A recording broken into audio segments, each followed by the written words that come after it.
तो सीरीज की शुरुआत में हम एक बड़ी सी फैमिली को अपने गांव वाले घर पे आते देखते हैं। इनका स्वागत घर का केयर टेकर करता है जिसका नाम गोन्या है। अब क्योंकि परिवार में ढेर सारे लोग हैं तो मैं आपको फैमिली ट्री देन सबकी रिलेशंस और इंटेंशंस बता देता हूँ ताकि आगे की कहानी समझने में आपको आसानी हो। तो ये घर ओरिजिनली यहाँ आए हुए लोगों के दादाजी का था जिनका नाम अंतु सेठ था और अंतु सेठ के दो बेटे थे। पहले बेटे का नाम जयराम और दूसरे बेटे का नाम दीनू था। फिलहाल परिवार के सभी लोग इस गांव वाले घर पे इसलिए इकट्ठा हुए हैं क्योंकि दीनू सेठ कुएं में गिरकर खत्म हो गए हैं। दीनू सेठ का एक ही बेटा है जिसका नाम केशव है और कायदे से जब इस घर का बंटवारा होगा तो आधा हिस्सा उसका ही होगा। केशव शादीशुदा नहीं है और उसकी फाइनेंशियल हालत भी कुछ ठीक नहीं है। स्टिल वो घर को बेचना नहीं चाहता है क्योंकि इस घर से उसकी यादें जुड़ी हैं। वहीं जयराम के 3 बच्चे हैं और तीनों घर को बेचना चाहते हैं। बड़े बेटे का नाम मनोज है और उनकी बीवी का नाम शलाका है। इनकी एक बेटी भी है नेम्ड सयाली जिसको अस्थमा की प्रॉब्लम है। इनफैक्ट अस्थमा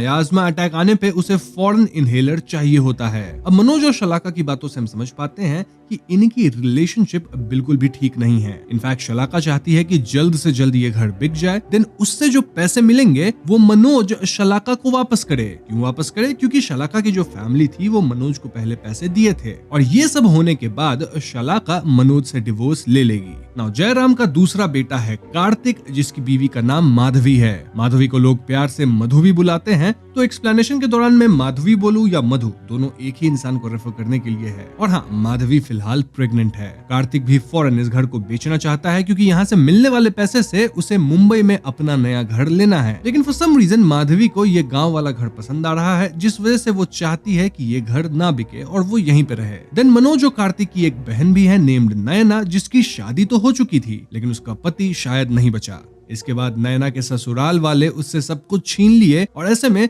नैना को पैसों की बहुत जरूरत है। तो हाँ, इन सब में सबसे ज्यादा डेस्परेट नैना ही है और वो चाहती है कि ये घर बिक जाए। इनफैक्ट वो तो एकदम लालची औरत जैसा बर्ताव कर रही है। इन सब के बीच है घर का केयर टेकर गोनिया जो कि इन सब के इंटेंशंस को समझता है और गोनिया को यहाँ अंतु सेठ ही लेके आए थे। मतलब तब से ही वो इस परिवार की देख रेख कर रहा है। Now like I said before, in case घर बिकता है तो आधा हिस्सा केशव को मिलेगा और बाकी के आधे हिस्से का 3 भाग लगेगा जो कि मनोज, कार्तिक और नैना का होगा। अब यहाँ हम कुछ बातें समझ पाते हैं। लाइक दीनू सेठ दशावतार में परफॉर्म करते थे और वहाँ वो औरत वाला रोल करते थे, यानी वो साड़ी पहनते थे, अपने पत्नी के गहने पहन लेते थे। इनफैक्ट उन्हें लड़कियों जैसा सजना सवरना काफी पसंद था। इस वजह से गांव के लोग उन्हें चिढ़ाते थे। इनफैक्ट घर में उनका भाई भी उनकी इज्जत नहीं करता था। इस कारण से दीनू सेठ का जो बेटा केशव है वो भी बचपन में काफी बुली हुआ था। और तो और मनोज, कार्तिक और नैना भी केशव को काफी बुली किया करते थे। यही कारण है कि केशव अपने पिता को हेट करने लग गया था और अभी भी उसे अपने पिता की विजन्स आती है जिससे वो परेशान होता है। Now we talk about Jairam. Jairam बहुत ही छल कपट वाले इंसान थे जो कि काफी गांव वालों को ठग लिए थे और उनके अंदर जो लालच था कहीं ना कहीं उनके बच्चों में भी आया है। मतलब मनोज, कार्तिक और नैना में, जो कि किसी तरह इस घर को बेचना चाहते हैं और उससे मिलने वाले पैसे पे आंख लगा रहे हैं। नाउ करंट सिचुएशन में भी कार्तिक ना सिर्फ दीनू अंकल का मजाक बना रहा था बल्कि वो केशव के बारे में भी उल्टी सीधी बातें बोल रहा था। माधवी केशव को ऐसी बातें बोलने से मना करती है। अब क्योंकि केशव घर नहीं बेचना चाहता था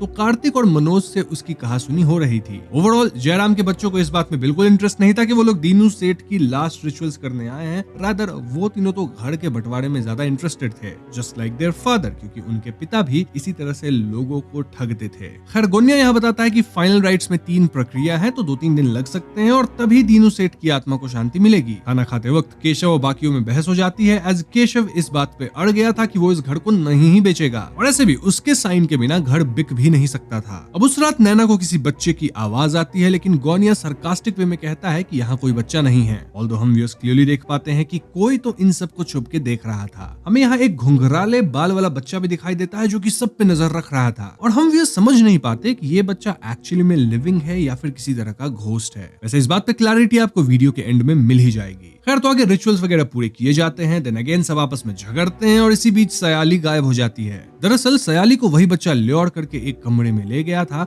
और परिवार वाले समहाउ सयाली को ढूंढ लेते हैं। सयाली कहती भी है कि उसे एक बच्चा देखा है लेकिन कोई उसकी बातों पे ध्यान नहीं देता। अब इसके बाद गोन्या कुएं से पानी निकाल रहा होता है जब नैना गोन्या से बात करना शुरू करती है। गोन्या बताता है कि कैसे दीनू सेठ खुद कुएं में नहीं कूदे थे, रादर सिचुएशन ऐसी हो गई थी कि उन्हें ऐसा कदम उठाना पड़ा था। बात ये थी कि दीनू सेठ अगेन दशावतार में औरत बन के परफॉर्म कर रहे थे और वहाँ एक बुली आदमी उन पे असॉल्ट किया। इस बात से परेशान होकर वो वो ऐसा कदम उठाए थे और 2 दिन बाद उनका शरीर पानी में ऊपर आया। अब ये सब सुनकर नैना तुरंत पूछती है कि जब दीनू सेठ का शरीर निकाला गया तो क्या उन पे कोई गहने थे? अगर थे तो गहने अब कहाँ हैं और अगर नहीं थे तो गहने कहाँ गए? मतलब दोस्तों ऐसी सिचुएशन में भी नैना को बस गहनों की पड़ी थी और इन सवालों का गौन्या तो कोई जवाब नहीं देता। नैना यहाँ पर्सनली जाके केशव को भी बहलाती फुसलाती है ताकि केशव इस घर को बेचने के लिए तैयार हो जाए। वो केशव से कहती है कि क्योंकि आधा हिस्सा उसका ही होगा तो सबसे ज्यादा फायदा उसका ही है, लेकिन केशव फिर भी नहीं मान रहा था। अब उस रात नैना केशव पे नजर रखती है और वो पाती है कि दीनू सेठ के बीवी के गहने एक्चुअली केशव के पास ही थे। वहीं केशव को ऐसा लगता है मानो वो किसी को घर के बाहर जाते देखा है और केशव भी बाहर जाता है। इसी मौके का फायदा उठा के नैना केशव के कमरे में जाती है और दीनू सेठ के सारे गहने चुरा लेती है। वो खुशी में गहने पहनने लगती है। इट वाज क्लियर कि वो इस गहने को लेकर फरार होने वाली है। वहीं बाहर केशव के सामने गौन्या आता है और वो केशव को वापस सोने जाने को कहता है। गौन्या का कहना था कि बाहर कोई नहीं है, लेकिन जब केशव चला जाता है तो हम अगेन उस बच्चे को देखते हैं और गौन्या उस बच्चे को शांत रहने को कहता है।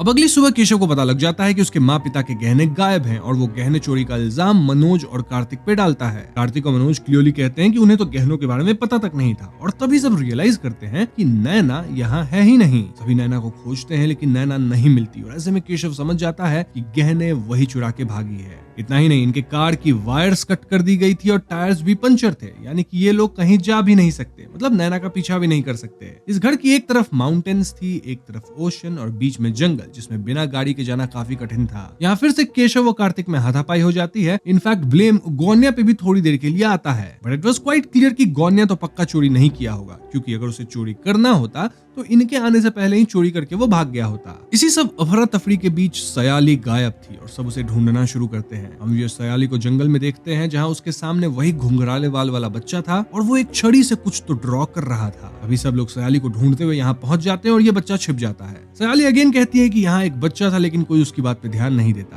खैर आगे गौन्या माधवी को इस घर की हिस्ट्री वगैरह बताता है और वो ये भी बताता है कि कैसे बाकी बच्चे केशव को बुली किया करते थे। गौन्या के हिसाब से माधवी अच्छी थी क्योंकि एक तो वो स्वीट थी, देन वो घर बेचना नहीं चाहती थी और वो प्रेग्नेंट भी थी। इसी बीच शलाका डिसाइड करती है कि वो इसी वक्त यहाँ से वापस शहर जाएगी और मनोज अपना ये घर बेच के उसका पैसा बाद में उसे लौटा दे। मनोज शलाका को रुकने के लिए कन्विंस करने की कोशिश करता है लेकिन शलाका नहीं मानती। ऐसे मनोज गुस्से में शलाका के साथ फौरन यहाँ से जाने की सोचता है, सेइंग कि ये उसकी शलाका के साथ आखिरी सफर होगी।